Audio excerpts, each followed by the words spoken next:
Hey, my name's Rusty. I'm with A-Team Roofing. We're at the Jampana residence here in Collierville, Tennessee. I'm going to be replacing this shingle. This one's already been acknowledged damage. We're doing a repair attempt, should I say. I'm going to start with removing this shingle. This row of nails got to come out. This row of nails has to come out in order to get a new shingle put in. This one's already pretty well loose.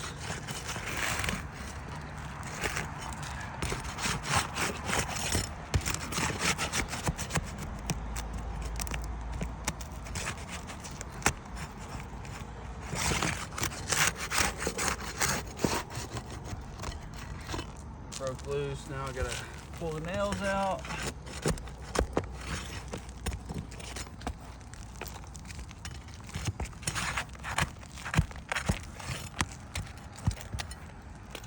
Trying to be as gentle on the shingles as possible so I'm not damaging any of the surrounding shingles. Process.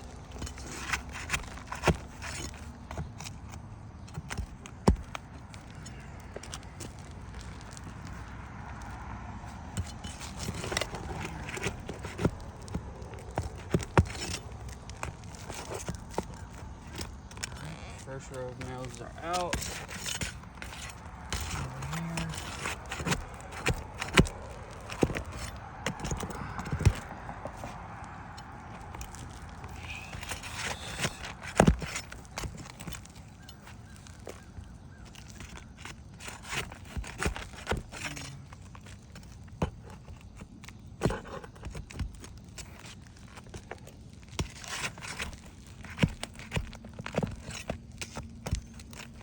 Over here. You see right here, material transfer already. Is it right here? Material transfer? Yeah, right through here. I got, looks like one more nail to take out. Alright, should be loose. Alright. Here is the recommended replacement shingle. There's a few compatibility issues with the recommended replacement shingle. First off, length difference.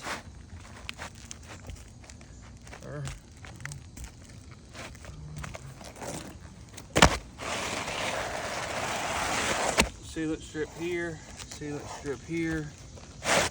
There's a tape here, no tape there. Flip it over to the back.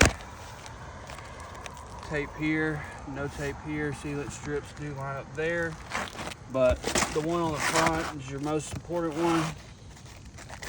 Keep them from being lifted by wind. This here in the middle, this here in the middle. I'm gonna put this shingle back in place because these two shingles are not compatible with one another, but it'll still simulate the repairability of this roof.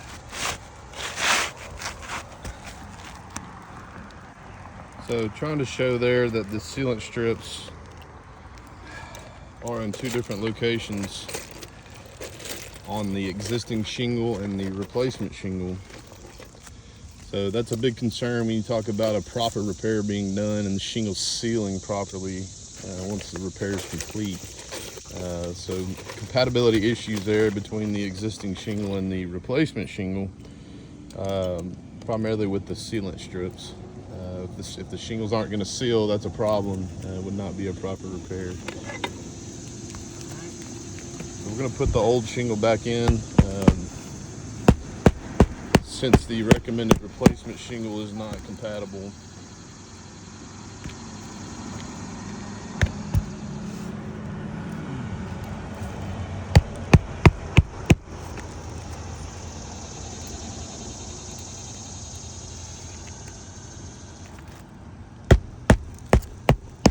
You gotta lift them up high enough to run the shingles in or the nails in straight.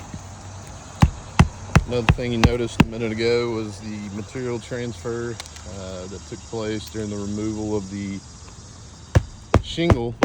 Anytime you have material transfer, that's obviously another issue with the repairability of the roof.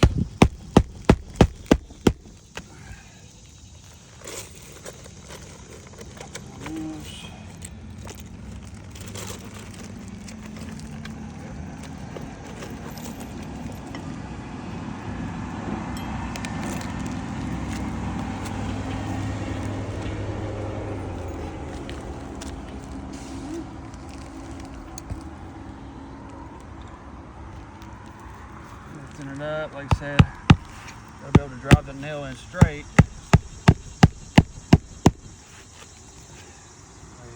No gaps underneath the shingles.